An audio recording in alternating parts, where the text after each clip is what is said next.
Vamos a hablar de algo que yo creo que a todos nos ha pasado, ¿no? Que son los conflictos familiares. ¿En qué familia Sí, porque no ha pasado? sí, ¿en qué familia no ha tenido conflictos, no? Ujú. Pues eso es un poco lo que vamos a ir debatiendo. La idea también que la gente que quiera participar pues nos deje las preguntas y luego las vamos respondiendo.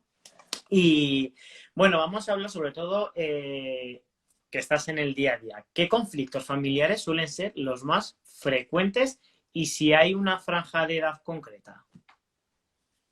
Bueno, fíjate porque me parece súper interesante, antes de hablar de cuáles son los más frecuentes, hablar de que los conflictos, hay gente no, sino como que socialmente están mal vistos, ¿no? Como que tenemos una imagen, es verdad que a nadie le gusta estar en conflicto porque se despiertan las emociones más dolorosas de la rabia, ¿no? El enfado, pero el conflicto es que es inevitable, es que el conflicto existe porque las personas pensamos distinto a lo largo de nuestra vida el conflicto forma parte de lo que somos.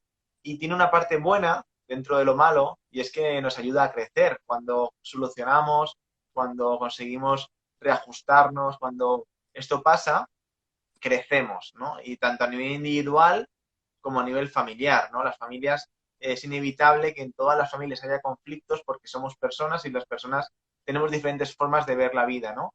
El conflicto es un cambio, uy, que tiembla esto, es un cambio de etapa, es un cambio de uno a otro, ¿no? Mira, hablando de lo que te decía antes, cuando me preguntas cuáles son los más frecuentes, existen etapas en las familias que están como estudiadas y cuando en la familia entra alguien o se va alguien, es decir, cuando tenemos un hijo, por ejemplo, ¿no? Cuando tenemos un hijo es un momento de crisis y hay un momento ahí donde pueden surgir los conflictos, ¿no? Con la pareja, con las familias de origen, ¿no? Porque es un momento de cambio, de inestabilidad. Si lo superamos y conseguimos volver a la estabilidad, entonces ahí crecemos como familia, ¿no? Otro momento muy clave en las familias es los hijos adolescentes. Cuando un hijo se hace adolescente, de nuevo, tenemos que aprender a dejarle ir, a darle autonomía, imponer normas, límites, no trabajar mucho en la parte de normas y límites. Y de nuevo, pueden surgir muchos conflictos, ¿no? Porque es un momento muy clave en los que tenemos que volver a ajustarnos, etcétera. Cuando los hijos se van, que nos quedamos solos en la pareja, nido vacío, también al final, digamos como que los conflictos hacen que vayamos creciendo, pasando de etapa en etapa, y, y se trata un poco de eso, de intentar llevarlo lo mejor posible, crecer, adaptarnos, ¿no? Entonces, eso es un poco dentro de lo más normativo, de lo más frecuente.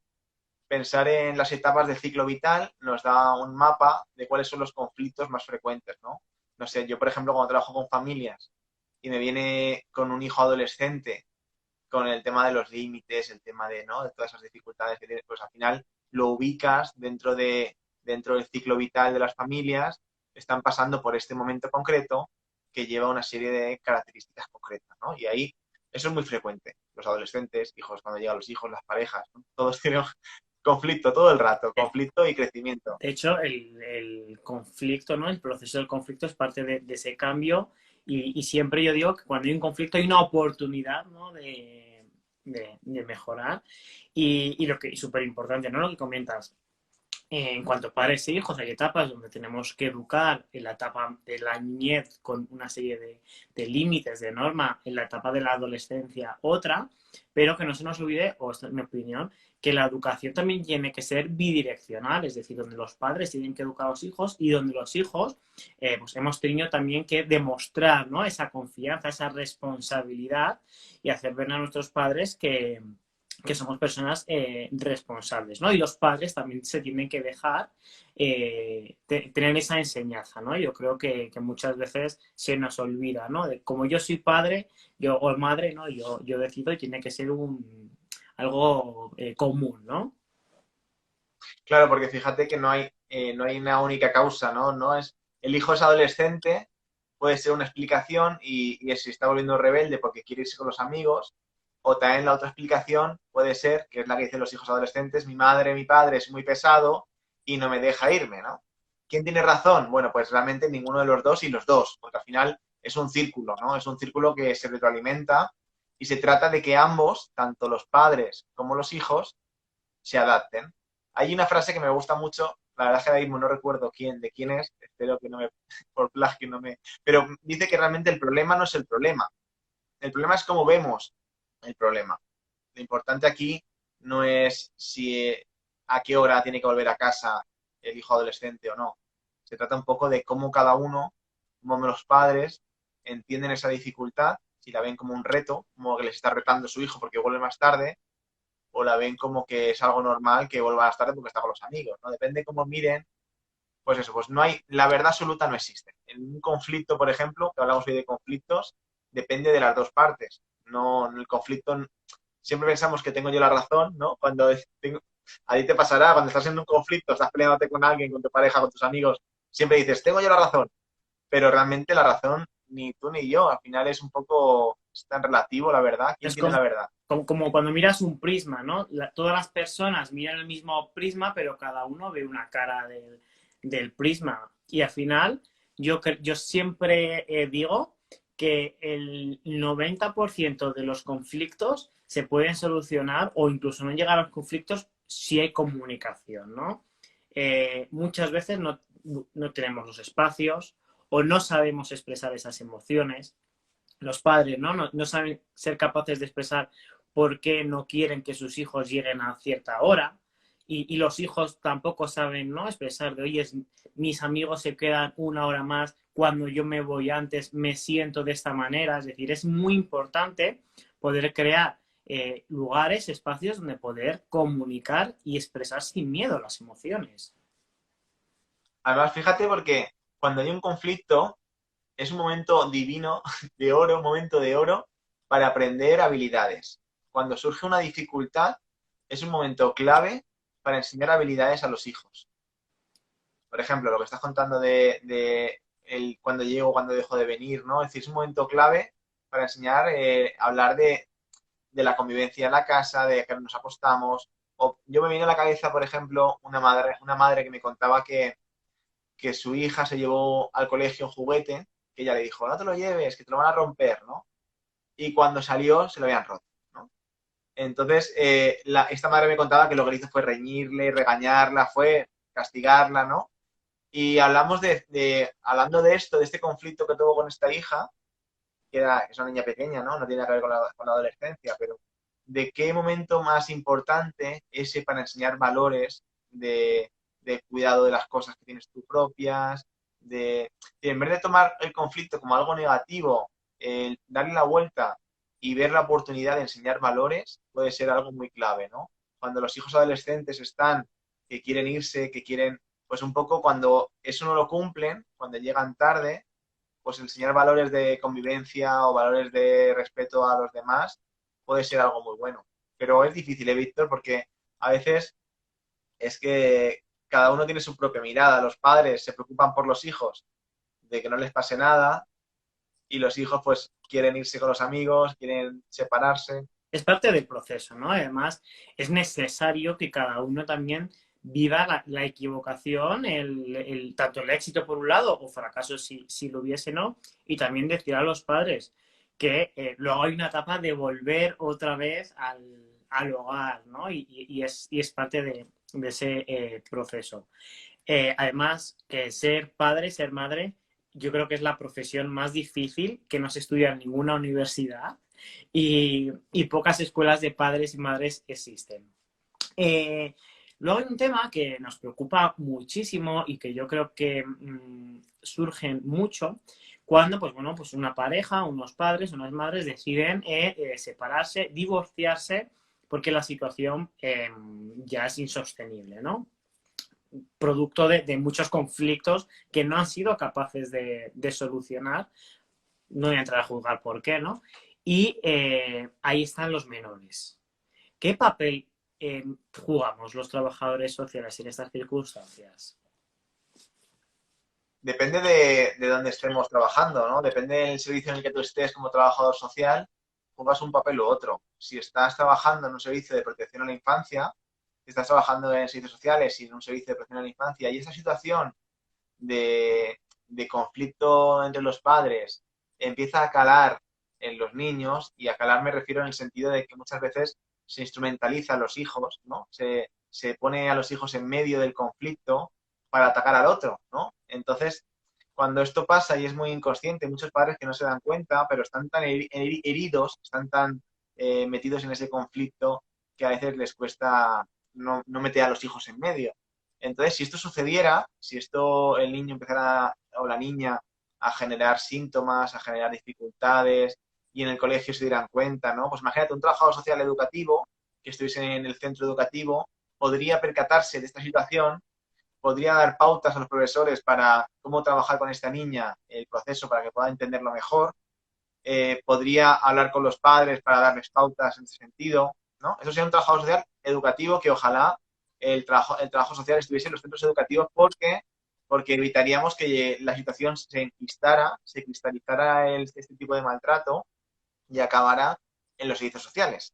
Si estamos en servicios sociales y nos llega una notificación de riesgo por parte de un profesor de que hay un niño que está viviendo esta situación tan complicada y está teniendo conductas que no son normales para su edad y que está teniendo dificultades, se haría una intervención en la que veríamos un poco cómo está la situación familiar y en el caso de que hubiese un riesgo de maltrato, se notificaría, se declararía a este niño en riesgo y haríamos un plan de intervención para promover factores de protección en la familia, para hablar con los padres, trabajar con los padres para que puedan darse cuenta o ver al niño, ¿no?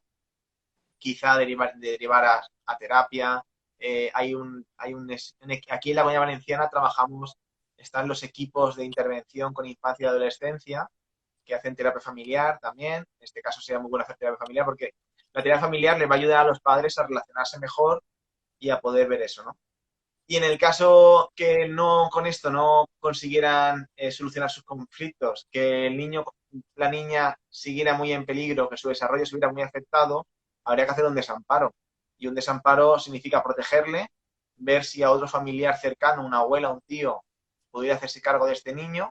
Y si no fuera así, pues que un centro de protección o otra familia de acogida pudiera cuidarle, porque aquí lo importante no son los padres, lo importante es que este niño, que no tiene culpa de esto, esta niña, pueda desarrollarse en un ambiente que le cuide y que sea sano.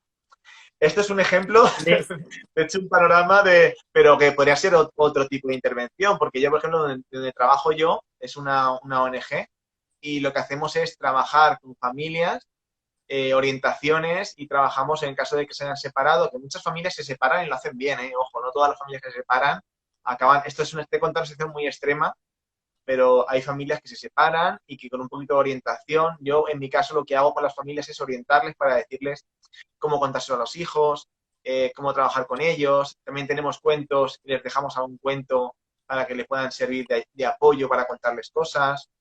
Entonces yo en mi caso trabajo no con tanto riesgo como el que te contaba antes, pero eso también lo hacemos el trabajador social, ¿no? Esa parte de acompañamiento a la familia, en cualquier ámbito, ¿no? de hecho, bueno, el divorcio y la separación es un estado muy normalizado a día de hoy, más o menos que tenemos la misma edad. Cuando nosotros éramos pequeños, sí que es verdad que cuando una familia, ¿no? Unos padres se separaban o se divorciaban, por lo menos en el colegio, yo así lo vivía, ¿no? Era como, te ponías así un poco en la situación, ¿no? Pobrecito. Pobrecito, le mirabas mal. Hoy, gracias a Dios, esa situación como está más normalizada, ¿no? Pues al final no se ve tanto esa diferencia. Pero bueno, también luego existen otros espacios, como pueden ser los puntos de encuentro, ¿no? Familiar, donde puedas dejar al menor y puedas haber un intercambio, ¿no? En el momento de devolverle de una manera segura para el menor. Lo importante, como tú comentabas, en la mayoría de los casos suelen ser situaciones bastante favorables, ¿no? Y que donde los menores al final no son utilizados como una herramienta, ni que son ahí utilizados para conseguir la custodia, ni nada, pero bueno, sí que es importante tenerlo en cuenta. ¿Algún libro que tengas? Sí. Víctor, tiene una explicación esto de por qué cuando los padres están en conflicto les cuesta ver a los niños, es porque cuando estamos enfadados, cuando estamos en un conflicto, estamos muy en la parte del cerebro, la parte emocional, ¿no? Tenemos como el cerebro tiene como tres partes, la parte más cognitiva, la parte más de la parte prefrontal, la parte de pensar, que esto pensamos cuando estamos en calma, ¿no? Ahora estamos en seguros, estamos en bajo techo, entonces estamos hablando y estamos reflexionando desde la parte de aquí, ¿no? Cuando pasa algo, cuando estamos en alerta, cuando si de repente ahora aquí cayera un meteorito, espero que no, pero si de repente pasara algo muy grave, se me activaría la parte de la amígdala y toda la parte de cerebro emocional. Y esta parte es muy instintiva y a lo mejor de repente me levantaría y dejaría el directo a mitad, ¿sabes? Porque no se me ocurriría decir, bueno, me despido porque está cayendo un meteorito, ¿no? Sino que sería muy instintivo salir corriendo, quedarme paralizado, ¿no? Eso es un poco lo que hacemos, ¿no? Atacar, ¿no? A veces también, cuando estamos luego la tercera parte sería la parte más básica de respirar, la parte más de los instintos básicos, el reptiliano, ¿no? Esto es lo más primitivo. Cuando estamos en un conflicto, tenemos muy activada la parte emocional. Estamos muy pensando en atacar, en defendernos, porque tenemos la amígdala activada, porque tenemos toda la parte del cerebro emocional activado. Y esto nos cuesta mucho poder reflexionar. Y nos cuesta mucho dar el paso de ver a nuestro hijo más allá de lo que hace. Porque cuando un padre ve a su hijo, cuando se porta mal, cuando llega tarde, lo que hace es interpretar.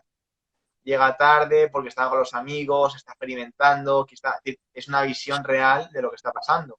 Pero si yo estoy en un conflicto de pareja, me va a costar mucho entender que mi hijo está en un momento de la vida en la que necesita estar con los amigos y voy a entender esto como un reto que me está retando, que llega tarde, porque estoy yo en apego, ¿no? Estoy yo que necesito que me cuiden. Entonces, por eso es tan difícil a veces en los momentos de conflicto de pareja poder ver a los hijos.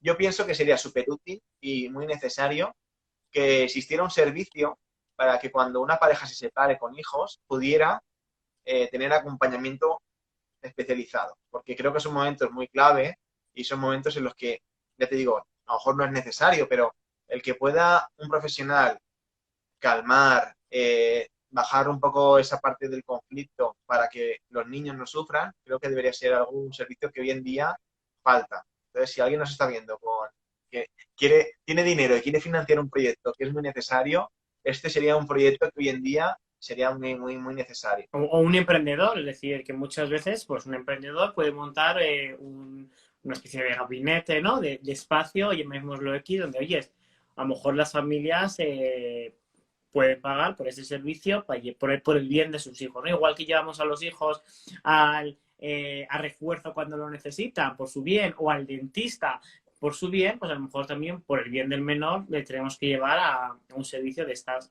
características, así que Un abogado, un trabajador social, un psicólogo que trabajara. Pero ¿sabes lo que pasa aquí? Que sí, hay familias que irían con buena voluntad y pagarían, pero estas familias casi te diría que ya tienen la predisposición para hacer las cosas bien. Lo difícil es cuando no, pues al final hay familias que no irían ahí y a lo mejor son las que realmente deberían ser intervenidas, ¿no? Entonces creo que debería ser un sistema público que garantizara que cuando pasan estas cosas haya un profesional que esté detrás y que se asegure de que todo va bien, ¿no? sí, yo creo que, bueno, ya sabes que yo soy muy público-privado ahí, es decir, creo que incluso o sea, es necesario, ¿no? Esta figura desde lo público, desde lo privado que tenga una RSC, me refiero, es decir, oye, si no puedes pagarlo, pues dentro de nuestra RSC también se puede atender. Lo más importante es lo que tú has dicho, ¿no? La predisposición de los padres a llevarles a este recurso. Estamos hablando de... Me has dicho un libro, me has pedido un libro Sí, sobre algo. eso es. ¿Algún libro que recomiendes así que te venga a la mente? Sobre parejas, espera, un segundo. No hay ningún Eh, meteorito, es decir, que no ha habido ningún no, meteorito todavía en tu va todo bien. zona. Aquí, ya lo tengo. Aquí, espera. A ver, ¿qué libro nos estará preparando? Apuntad, A ver, espera. papel y boli para Bueno, a ver, apuntar. sobre parejas, hablamos de parejas, ¿vale? De parejas, este va sobre cómo las reglas de oro para vivir en pareja, como las cosas básicas que tienen que darse las parejas para que funcionen bien. Pero para hablar de violencia, conflicto y relaciones en pareja, José Navarro Góngora tiene un libro que se llama Violencia en las relaciones íntimas. Y este está muy guay para ver los procesos de conflicto en las relaciones, ¿no? De todo tipo. ¿Te refieres a este tipo de Sí, libros? sí, libros que luego, ya sabes que luego la gente nos pregunta, ¿no? Y nos pide bibliografía. Bueno, pues mientras vamos charlando, poder aportarles información. Si alguien de los que nos estáis viendo queréis hacer alguna pregunta en concreto, algún conflicto que hayáis vivido o que os esté sucediendo o algún caso que tengáis que queráis también la aportación de Lorenzo, pues sin ningún problema la pueden hacer. Eh, Cuando preparamos este directo, y también un poco el motivo del directo es, bueno, pues hay a nivel televisivo, ¿no? Una situación donde pues se habla mucho de las relaciones familiares, de que cuando los padres se divorcian, el papel y cómo utilizan a los hijos, sin entrar a valorar que lo que salga de televisión pueda ser verdad, mentira, más mediático, pero sí que me parece interesante el debate, ¿no? Que se pueda generar porque hay muchas personas que no entienden cómo una madre o un padre dejan de hablar a un hijo. Sí que entienden cuando un hijo deja de hablar a sus padres, pero no la parte al contrario, ¿no? ¿Tenemos por norma, por ley, que llevarnos bien con nuestras familias o si se rompe puede ser natural? Es que realmente no existe la normalidad y realmente no es un tema de que no haya ningún libro que dice lo que tienes que hacer es, no, eso no existe, ¿no? Las familias cuando hay una relación, que hombre, lo ideal sería que no rompiéramos, ¿no? Lo ideal sería pero porque se supone que si hemos tenido un hijo y la relación ha sido amorosa y ha sido buena y ha sido positiva, no tiene por qué darse una ruptura del vínculo. Cuando esto surge es porque ha habido problemas, ha habido dificultades para conectar, para entendernos, ¿no? Y cuando estas dificultades se dan y la única solución o la más sana es cortar con la familia, pues también es una solución, ¿no? Y al final depende de cada persona, depende de cada situación familiar, pues las soluciones varían y cambian, ¿no? Si yo tengo una relación con mi madre, con mi padre, que es buena, es amorosa, es una relación que estamos bien, pues juzgar a otra familia por si ha cortado o no ha cortado, pues no es justo, ¿no? Porque mi situación no es la suya. Hay un refrán que dice que para hablar de mí, ponte mis zapatos o algo así, ¿no? Y al final es como, tienes que vivir esa familia, esa situación familiar, entender qué es lo que ha pasado, vivirlo, y entonces esa persona tomará la decisión. A mí, fíjate, Víctor, que me parece, ¿saben? Súper curioso cuando se opina sobre fulanito de tal y fíjate que la madre ha sido súper buena y como que desde fuera a veces no entendemos por qué un hijo o una madre dejan de hablarse o un padre, no se entiende, porque ella es súper cariñosa, se ha desvivido por su hijo y el niño es buenísimo, no sé por qué, ¿no? Y a veces es que resulta que las interacciones familiares son muy pequeñas, muy invisibles. Es decir, que, que no se ven. Esto no se ve, esto no se lleva un cartel en la cara que diga, yo cuando mi hijo me habla, nunca le miro la cara. Esto no se ve. Pero si tú naces en una familia en la que cada vez que has opinado no te han tenido en cuenta, en la que cuando tú necesitabas algo nunca estaban, en la que, bueno, pues son cosas que no se ven, son cosas que no son apreciables, pero vas distanciándote desde que naces, o te van distanciando por lo que sea, ¿no? Y llega un momento quizá, un momento de crisis, un momento de tal, que la única solución, la más sana, es romper. Y es duro, ¿eh? Porque fíjate que cuando hablamos de diferenciación, la diferenciación sería el proceso que pasan las personas desde que están en la familia hasta que se construyen como persona independiente, ¿no? Esa parte de separarnos, nos hacemos diferentes de nuestra familia de origen.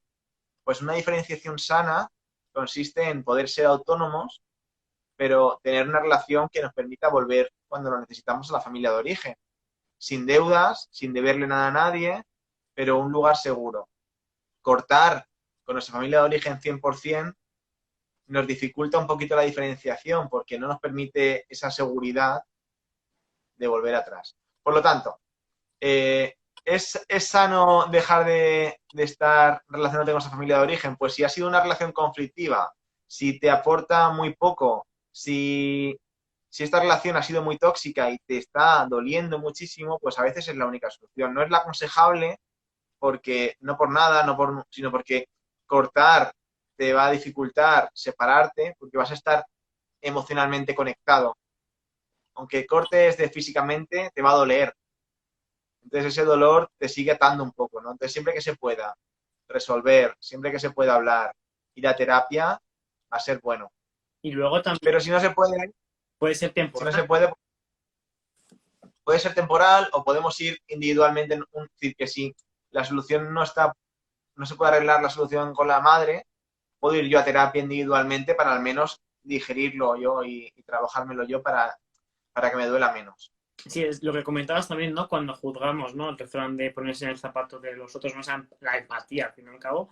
Pero luego está también el símil con el iceberg, ¿no? Cuando tú ves un iceberg solo ves la puntita y ves lo que tú dices, ¿no? Pues esta madre se ha desvivido o este hijo siempre ha hecho caso, pero no vemos todo lo que hay por debajo de ese iceberg y que luego cada persona pues tiene sus circunstancias, tiene sus tiempos, ¿no? Y que las familias, al fin y al cabo, también, hay familia que es tóxica, ¿no? Hay familiares que son tóxicos y con los que es necesario, por la salud de la persona, romper con esas personas y no creo que sea malo, ¿no?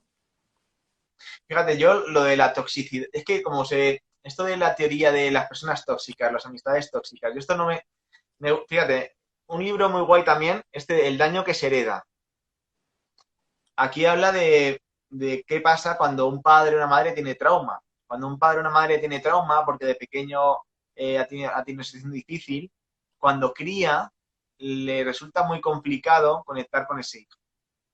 Porque al final, cuando mi hijo llora, en vez de activarse mi parte de cuidar, porque ahí me cuidaron, se me activa mi parte de defenderme, porque yo me sentía atacado cuando era pequeño y entonces le ataco. Lo digo lo de relaciones, lo de padre o madre tóxica, porque seguramente cuando pasan esas cosas, ese padre o esa madre también es víctima. También viene de una historia complicada. Al final, aquí no hay gente buena, gente mala. Aquí a veces hay casos que se van pasando, ¿no? Y que de una historia compleja de vida, a la hora de criar, me ha sido muy difícil conectar con mi hijo y eso lleva a que llegue un momento en el que los dos tengamos que romper la relación, ¿no? Y esto es duro, porque fíjate que es que al final si nos ponemos a buscar en ese padre o esa madre, encontramos que también ha sufrido, está sufriendo, y que le ha costado muchísimo conectar con ese hijo. Y que la única solución, como tú dices, es cortar lazos, ¿no? Pero que no se trata de que tengamos un ADN tóxico o que sino que hay más allá, hay una historia detrás y hay una dificultad de relación a una de entenderse, de encuentro. Algo que debería ser algo natural, algo que debería ser algo fácil, pues se ha convertido en una relación imposible. Efectivamente, no, cuando me refería con tóxico me refería más a esas personas que te generan un malestar por ciertas circunstancias que nos puede pasar con la familia, pero incluso con el trabajo, ¿no? Y que bueno, pues oye, lo importante es conocerse, saber cómo uno se siente, decir, oye, yo con esta persona pues voy a intentar, porque me daña por ciertas circunstancias, ¿no? Y muchas veces incluso las personas no son conscientes de que están produciendo daño, que también sería importante, ¿no? Pues comentarlo. Y luego, ya también por ir finalizando y dejar un espacio para las preguntas, eh, cuando yo estudié trabajo social, ¿no? Te decía, la red de apoyo principal es la familia, ¿no? Familia donde había unos abuelos, donde había dos padres, pero los modelos familiares están cambiando, por lo tanto, la red de apoyo también familiar está cambiando, ¿no? Es decir, existen familias monoparentales, monomarentales, temas de divorcios, es decir, también como profesionales del trabajo social tenemos que ir aprendiendo a los nuevos modelos de familia, donde ya no está esa familia tan extensa, ¿no? Esos abuelos patriarcas, matriarcas que reunían a todo, la gente va viajando, te vas a otros países, vives en otros países, no tienes esa red y también tenemos que ir formándonos, ¿no? En este sentido, ¿tú cómo lo ves? Mira, fíjate, justo muchas personas LGTBI, personas que han tenido dificultades, sobre todo dificultades con la familia porque no han sido aceptados, porque han sido rechazados, eh, hay un término que se llama la familia de elección, ¿no? La familia de elección, bueno, que seguramente LGTBI, pero cualquier persona que ha sido en su momento ha sido rechazado por su familia de origen, esa familia de elección consiste en las personas que, aunque no existan lazos biológicos, pues para ti son un apoyo. Y esto no hace falta que sea tu padre o tu madre, sino puede ser eso, pues amigos, ¿no? Al final es lo importante en esta vida, y pero porque somos a niveles sociales, necesitamos eso, ¿no? Es tener apoyos de personas que cuando estamos mal, pues nos escuchen, nos entiendan, personas que cuando hacemos algo, pues nos feliciten, nos reconozcan como personas merecedoras de lo que somos, ¿no? Y esto, bueno, esta función en origen lo hace la familia, ¿no? Y cuando esto falla, pues al final toda la red comunitaria, la familia de elección, en este caso, como te digo, que muchas familias LGTBI tienen, pues suple, ¿no? Ese papel, ¿no? El tema de a quién le dejo a los niños o a quién le dejo, ¿no? Las sociedades cambian, los modelos familiares cambian, pero sí que los humanos somos humanos, esto todavía no cambiamos tan rápido. Y bueno, pues fíjate, mientras antes las familias extensas, donde vivía la abuela, vivía casi toda la familia, hacían un papel muy amplio de cuidados, tanto emocionales nuestros como de los hijos, ahora que son familias nucleares, pues los cuidados también dependen de pagar a una guardería o de pagar, ¿no? Entonces tiene que ver mucho con la sociedad, tiene que ver mucho con cada familia, con cada mundo y, y bueno, pues un poco, no sé si te he contestado a la pregunta, pero bueno, que sí que por supuesto podemos encontrar personas que nos den, incluso fíjate, dentro de la pareja, dentro de la pareja tampoco todo lo cubre la pareja. Hay cosas de la pareja que a lo mejor tú necesitas, pero esa persona no te la puede dar porque no está en su forma de ser, ¿no? Y a lo mejor tienes un amigo o una amiga que te hace ese soporte emocional, ¿no? Porque tu pareja no lo puede hacer siempre, o es un ejemplo, ¿no? Pero que incluso no, nuestros afectos, dárselos todos a una única persona es un gran peso. Entonces, el tener amigos, el tener más personas que están a nuestro alrededor y que nos puedan dar afecto, nos puedan escuchar, acompañar, es algo súper sano, muy sano, que necesitamos todos.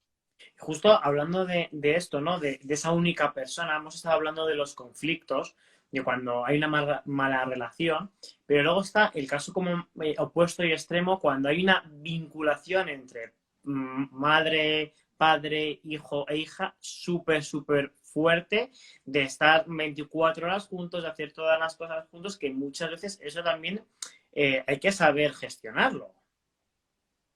Pues fíjate, es equiparable esto que me estás contando a lo otro que decías de cortar de cero. Es decir, al final, lo ideal es encontrar una autonomía que nos permita ser diferentes a nuestra familia de origen, pero volver a ella cuando nos haga falta en algún momento concreto, ¿no? Si estamos muy pegados a nuestros familia de origen, no hemos hecho el paso de separarnos de ella, ¿no? Entonces, imagínate a la hora de tener pareja. Qué difícil, ¿no? Porque ¿cómo vas a tener tu vida de pareja? Te vas a ir por ahí si tienes a tu madre, a tu padre que van a estar siempre preguntando por ti, llamándote, entrando en casa, ¿no? Entonces, claro que volviendo al principio, hablando del ciclo vital de la familia, uno de los momentos también clave es el momento de marcharse de casa. El momento en el que marchamos de casa, nos hacemos independientes y aquí tenemos que aprender también a dejar ir a los hijos, ¿no? A dejar marchar. Que es necesario, yo creo, y bueno, yo lo digo también por vivencias, ¿no? Personales. Luego vuelves, necesitas ese espacio, ese momento de ir, de descubrir, de verte, ¿no? Y luego de que los padres también se tranquilicen, que luego lo vuelven. Yo, por ejemplo, desde que estoy independizado, una cosa que hice desde el minuto uno, en esto que hablábamos de educar a los padres, yo en vez de que yo siempre voy a comer los viernes a casa, ¿no? Es el momento que dedico un día a la semana a pues, estar con mis padres, a preguntarles, a dedicarles tiempo, ¿no? Porque sí que veía que si no era y cuándo vienes y cuándo no vienes y vente ahora. Entonces también es importante, ¿no? Cuando nos vamos y explicarle a tus padres, no, y por los viernes vengo a comer y es el tiempo que te dedico, ¿no? Y que también es interesante, ¿no?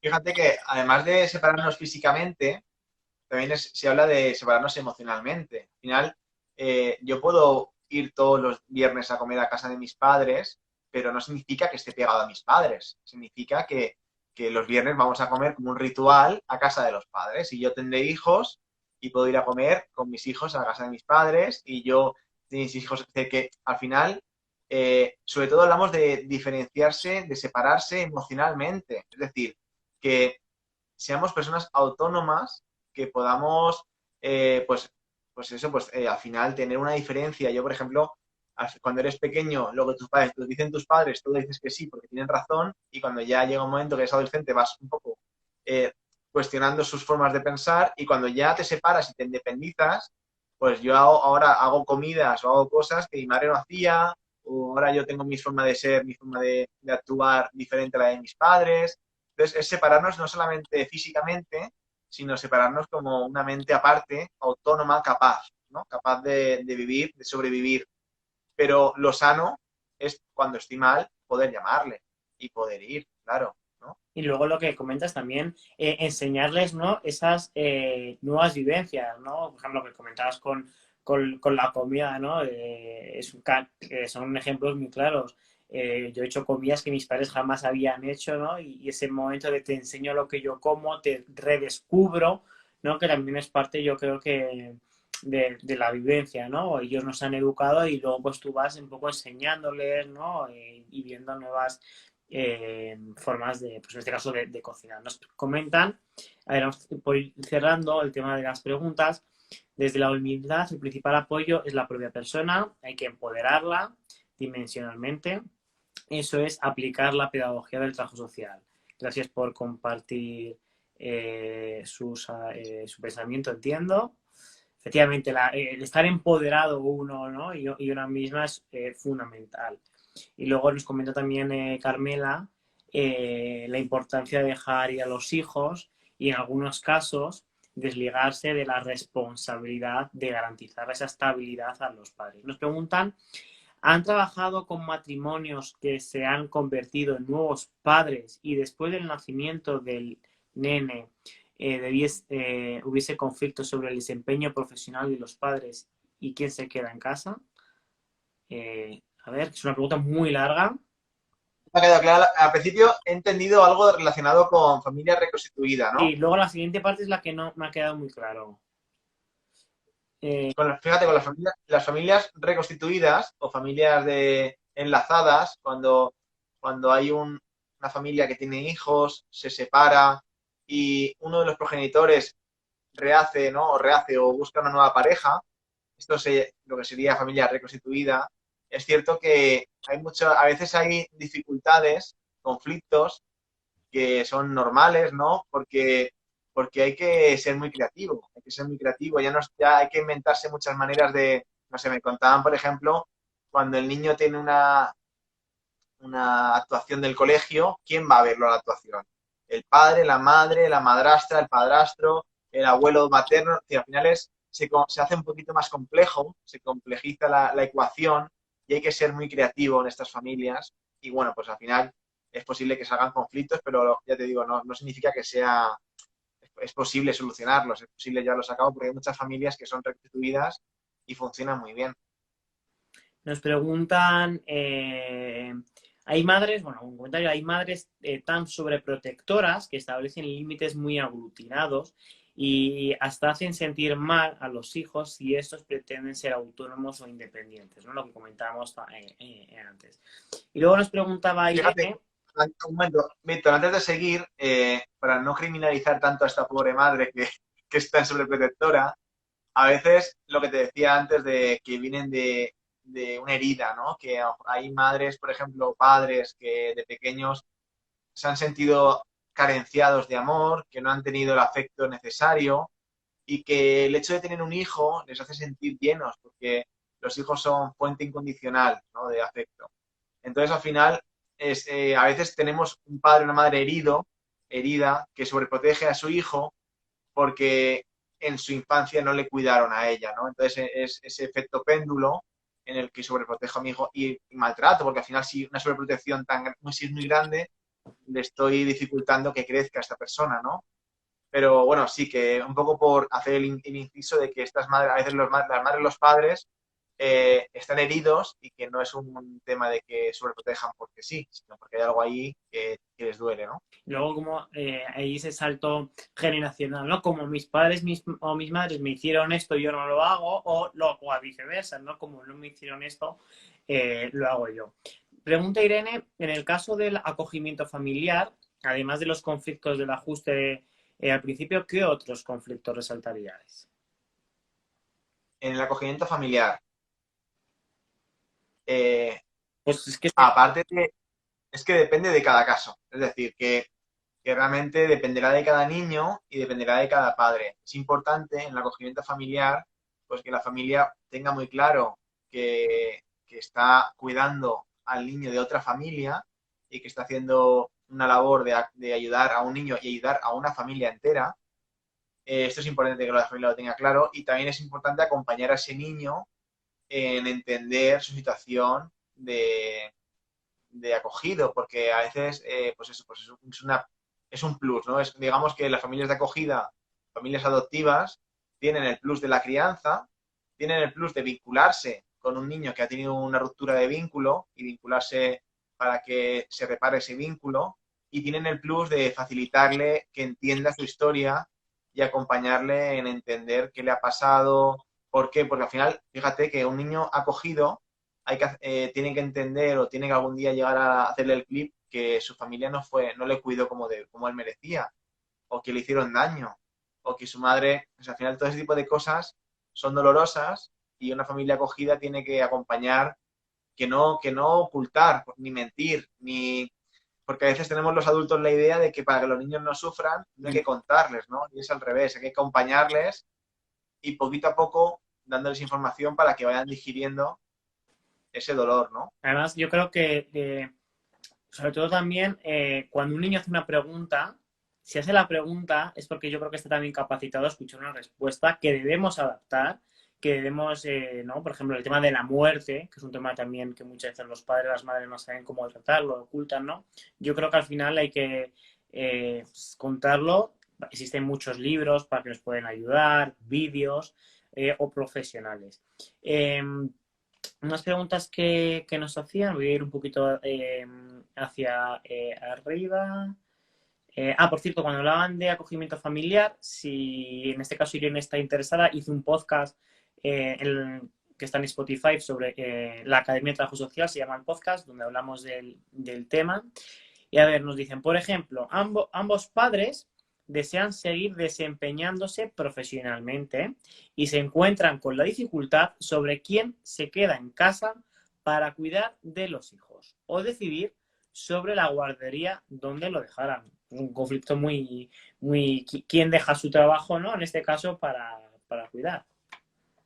Sí, porque fíjate que hasta ahora hemos hablado mucho de los conflictos que suceden dentro de la familia, pero este conflicto se da entre la familia y el sistema social, ¿no? Digamos que lo que es el mesosistema.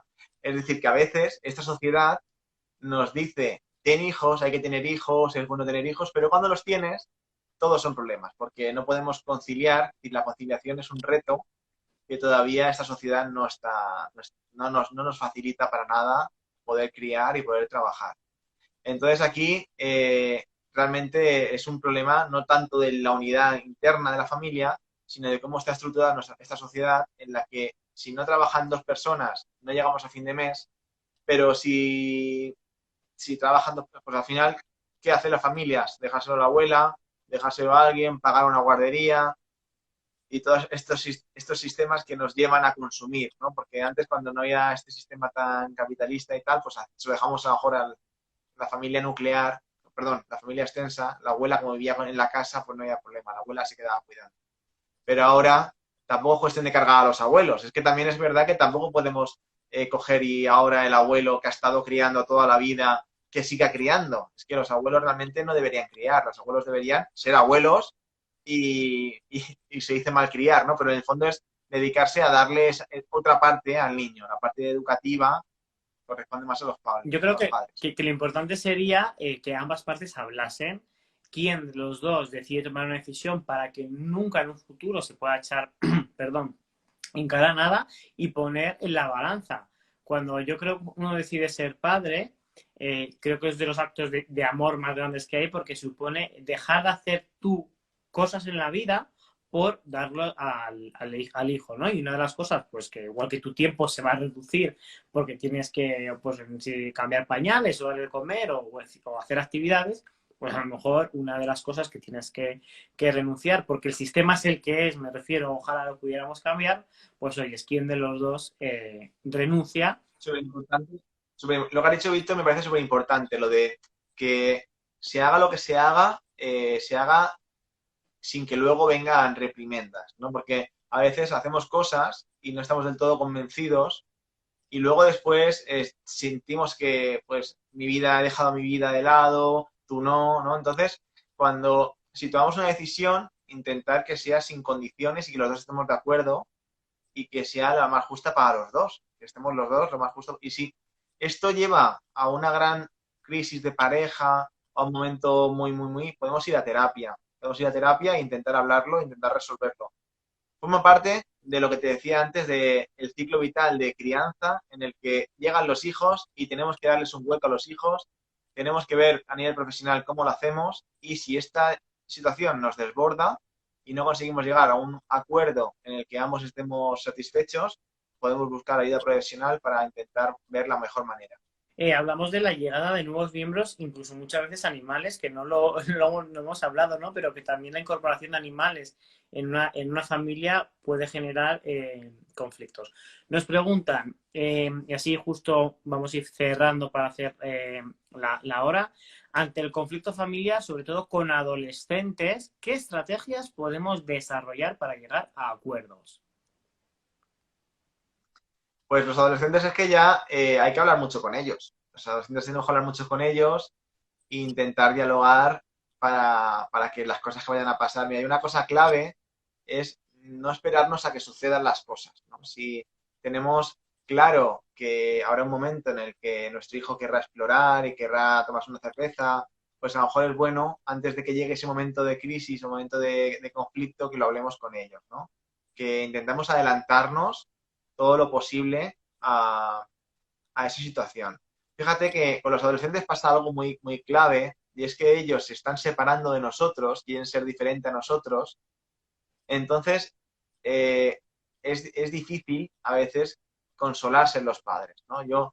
Imagínate un hijo que quiere separarse de nosotros porque está diferenciándose, le pasa algo que es agobio porque le ha pasado algo con la amiga, ¿no?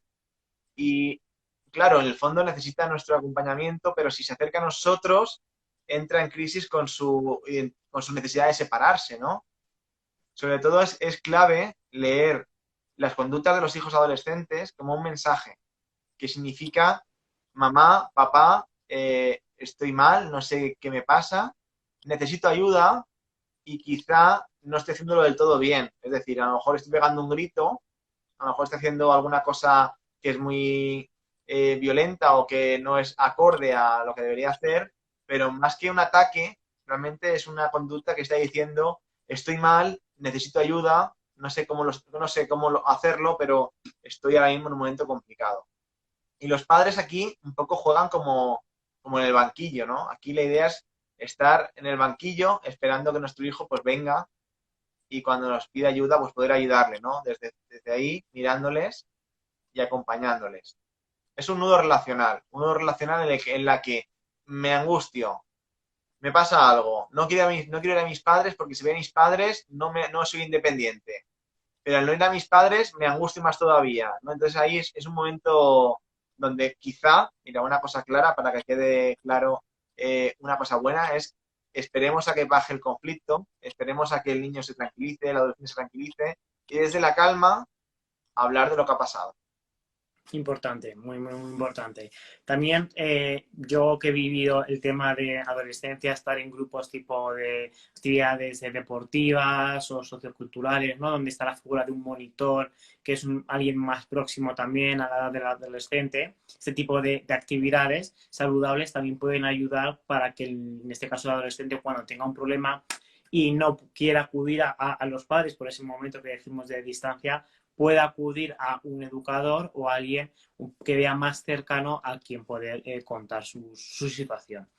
Importancia de normalizar el duelo en los niños, por supuesto. La conciliación familiar es mucho más compleja en mujeres, desde luego. Años luz de Suecia y los nórdicos para poder conciliar. Yo he estado viviendo en Suecia, en otro momento haremos, si queréis, un monográfico. Nos comparamos mucho con los países nórdicos, pero no es oro todo lo que muchas veces reluce y tienen otras circunstancias y otros problemas que aquí no tenemos, ¿no? Y es una reflexión que muchas veces nos valoramos poco a nosotros mismos. Mira, nos hablan también el tema de la feminización del cuidado, en donde siempre se deja el menor al cuidado de una mujer, tía, abuela. Pero es que al final, lo que decíamos antes de quién cuida al niño, muchas veces como que socialmente es que casi casi como el hombre todavía tiene ventaja, ¿no? A nivel económico y todo, que tiene más facilidad de que los hombres al final, pues todavía hay brecha salarial, todavía hay muchas situaciones sociales y que llevan a que al final las parejas digan, bueno, pues tú ganas más, tú sigues trabajando, ¿no? Y también, a veces también, un tema educativo. Los hombres no nos han educado para nada en lo emocional, en el cuidado, y hay hombres que se sienten también muy torpes a la hora de cuidar.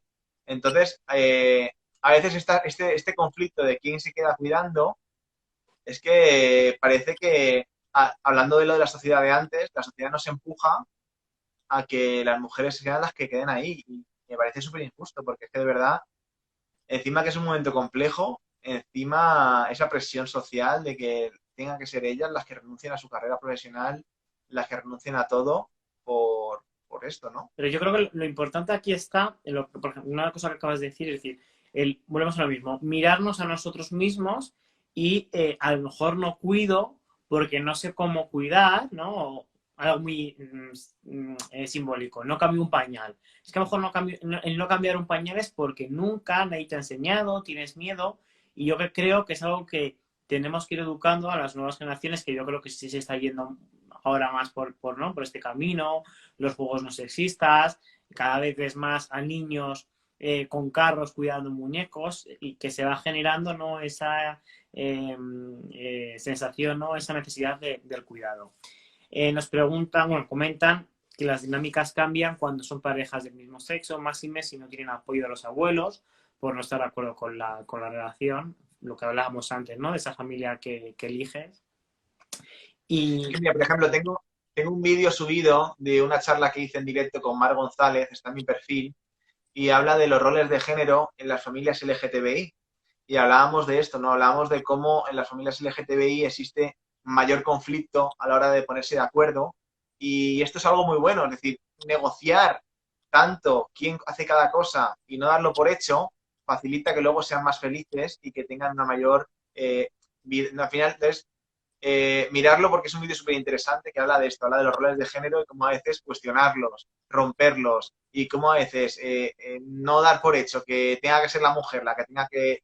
Esto ayuda a que vivamos mucho más felices y de verdad que las familias funcionen muy bien también. incluso llegar a hacer acuerdos normativos, ¿no? Entre las partes. Oye, vamos a sentarnos a decir qué rol juega cada persona, qué hace cada persona para que luego no haya estos conflictos. Por finalizar, nos preguntan, ¿es correcto soportar que un padre desarrolle una enfermedad mental que está derivando a un maltrato familiar y que no quiere poner solución? ¿Qué se debe hacer? Es que la salud mental es un tema muy, muy, muy complicado. Pues mira, no puedo, yo creo que no podemos nadie decir qué hay que hacer, porque empezando, lo que hablábamos antes, ¿no? De hay que ponerse los zapatos de las personas. Y dependerá de cada persona. La solución para uno no vale para otro, ¿no? Si nosotros como profesionales nos encargamos de decir a la gente lo que tiene que hacer, pues no sé, la gente no sería feliz. Seríamos felices nosotros, porque estaríamos imponiendo nuestro modelo, ¿no? Eso depende de cada uno. Si estás viviendo esa situación tan complicada, pues intenta ver qué manera es para ti la mejor solución. Y esta puede ser ir a terapia, puede ser cortar, como tú dices tú, los lazos con esa persona, pueden ser muchas soluciones, ¿no? El mito de la sangre es un mito. Realmente en la familia se hace con personas que nos cuidan, nos entienden y que, bueno, pues que al final eso es lo importante, sentirnos queridos y amados. Y las soluciones pues dependen de cada uno y de lo que nos haga felices a nosotros, ¿no? Y pues, nos ayude. Y luego lo que comentaba, ¿no? El comentario, el tema de la salud mental es un tema muy, muy complejo, que primero habría que ver qué es tener una buena salud mental, es decir, es un tema muy, muy complicado, pero bueno, siempre... Fíjate, yo saco de la ecuación la salud mental. Al final estamos hablando de una relación padre-hijo y tú como hijo tienes que valorar también un poco hasta qué punto. Entiendo que el comentario iba más en como profesional, a lo mejor lo he entendido yo mal, ¿eh? Como profesional, no o sea, como tercera persona, como, a ver... ¿Es correcto soportar que un padre desarrolle una enfermedad mental que está derivando a un maltrato familiar y que no quiere poner solución? Hombre, o sea, si eres parte implicada, como dices tú, hijo, efectivamente. Vale, vale. Que estás viendo cómo tu padre está maltratando a otra No, persona. yo entiendo entiendo que eres un ajeno, ¿no? Un profesional o un sobrino, me refiero a alguien que no está dentro de esa situación y que lo que ve que un padre con que está con una enfermedad mental, esta enfermedad está derivando en un maltrato. Pero entiendo que no es Pues particular. si es un menor, si está maltratando a un menor, lo que hay que hacer es notificarlo a los sitios sociales, porque esto sí que lo importante, lo que prima aquí es la salud del menor. Esto es fundamental para que puedan ayudar a ese padre y a ese niño. Y si estamos hablando de una persona adulta, pues si yo puedo hablar con esa persona adulta y ayudarle, decirle, estoy aquí, si te hace falta ayuda, voy contigo a denunciar, o pues ahí acompañar a esa persona adulta. Ahí ya es un poco estar ahí al lado de la persona víctima y orientarle si lo necesita, sin invadir, pero estando ahí. Bueno, 1 hora de directo. Bueno, Víctor, que se pasa rapidísimo, ¿eh? No, siempre nos pasa lo mismo. Lo que haremos seguramente será descargarnos el vídeo, ponerlo, que también lo pueda ver no solo en Instagram, sino en el resto de redes sociales. No sé si nos veis a los dos, creo que lo ves. Ahora. Todavía es que ahora, justo estaba diciendo que de ponerlo bonito. Y bueno, pues yo sobre todo espero que haya servido muchísimo lo que has estado comentando, que al final, como así titulares, la familia es también la que uno elige, la que se crean vínculos, que los conflictos familiares muchas veces desde fuera se ven desde una manera y tenemos que ser capaces de ponernos la piel de la otra familia, que los modelos familiares están cambiando, que como profesionales del trabajo social tenemos que estar ahí viéndolo y aprendiendo estos nuevos modelos. Y bueno, cualquier duda que la gente tenga, pues que contacte contigo. Se ha quedado un resumen súper majo y la verdad es que totalmente de acuerdo con lo que dices. Y lo mismo, que un placer estar por aquí, que cualquier cosa nos pueden contactar y que hasta pronto. Muchísimas gracias a todos los que habéis estado ahí atrás. Un abrazo muy fuerte. Muchas gracias, Lorenzo. Bueno, Víctor, adiós a ti.